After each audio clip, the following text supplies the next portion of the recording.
O transtorno de ansiedade generalizada, conhecido como TAG, é um distúrbio caracterizado pela preocupação excessiva ou expectativa apreensiva, persistente e de difícil controle, que perdura por 6 meses no mínimo. Saiba mais na reportagem. Conversamos com o psicólogo Clenderson, que falou sobre ansiedade. Mas o que seria o transtorno de ansiedade generalizada? A ansiedade, ela é uma reação natural do ser humano, ou seja, diante de algumas situações, como o enfrentamento de alguma situação de perigo, de alguma ameaça, esse é o nosso instinto dizendo que nós precisamos reagir ou recuar. Portanto, a gente pode dizer que a ansiedade, ela é uma reação natural do ser humano.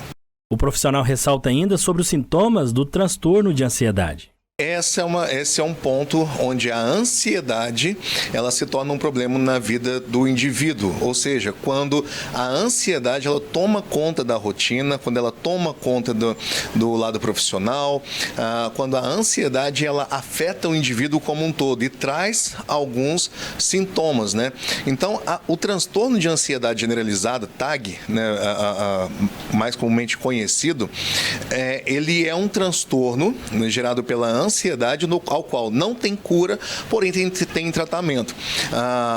O transtorno de ansiedade generalizada ele causa certos prejuízos, entre aspas, para a vida do indivíduo, né? Como, por exemplo, a exclusão, muitas vezes, de alguns eventos ou preocupação excessiva em algumas situações, como, por exemplo, excesso de futuro.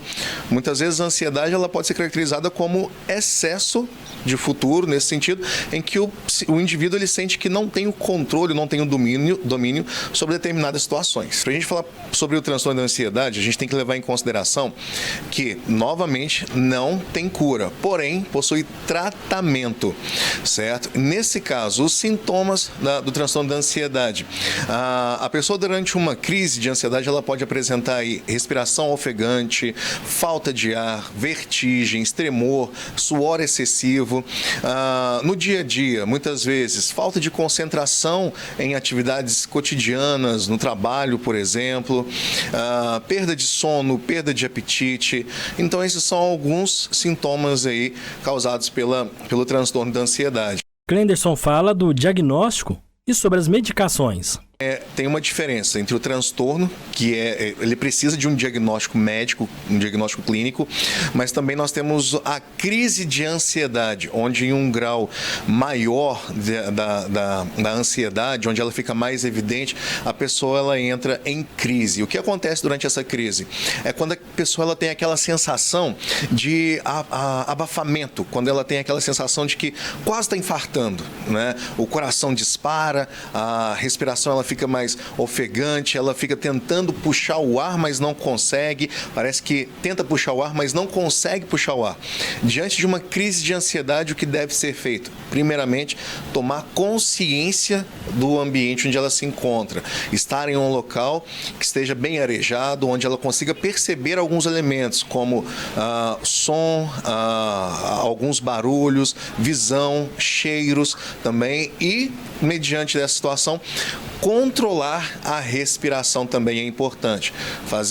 Ter uma respiração contínua e ritmada, ou seja, inspira e expira, né? Mantém esse movimento, mantém essa respiração de maneira contínua. Não são todos os casos em que o paciente será medicado, ou seja, não são todos os casos em que o indivíduo precisa de um tratamento medicamentoso para o tratamento da ansiedade. Muitas vezes a psicoterapia, ela pode auxiliar e muito bem na conduta aí desse tratamento, desse acompanhamento.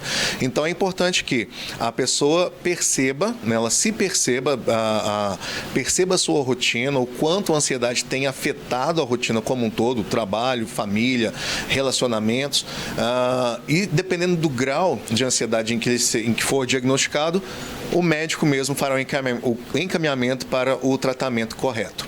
Agora, se você sentir algum desses sintomas, é bom procurar no profissional da área.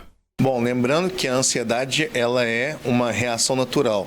Nesse sentido, vamos tomar cuidado para que a pessoa às vezes ache que em todo momento aí às vezes ela tem uma palpitação ou se ela tem aí uma leve falta de ar, que é o momento dela procurar o médico. É claro que todo sinal, né, diferente do nosso cotidiano é uma indicação, né, de que o nosso corpo precisa de atenção, né, de que o nosso organismo precisa de atenção. Mas nesse caso, em relação à ansiedade, ficar atento aos sintomas, né? Ficar atento aos sinais, a falta de ar, a preocupação excessiva com o futuro, a incapacidade de lidar com o presente. Então, são alguns sinais em que a pessoa ela precisa se perceber para que ela procure uma orientação médica, psicológica, o profissional mais indicado para que ela faça o tratamento ideal, o tratamento correto e mais eficaz. Atividade física ajuda muito. Qualquer terapia alternativa nesse sentido, fora a psicoterapia, que ela é a mais indicada, a terapia cognitiva comportamental para essa questão da ansiedade, né, considerada aí como uma das mais eficazes, né, no tratamento da ansiedade. Outras terapias também são super recomendadas, como atividades físicas, a prática de esportes, nesse caso, yoga, o reiki, né, todo o tratamento, toda a terapia alternativa que visa o bem-estar do indivíduo, com certeza é recomendado.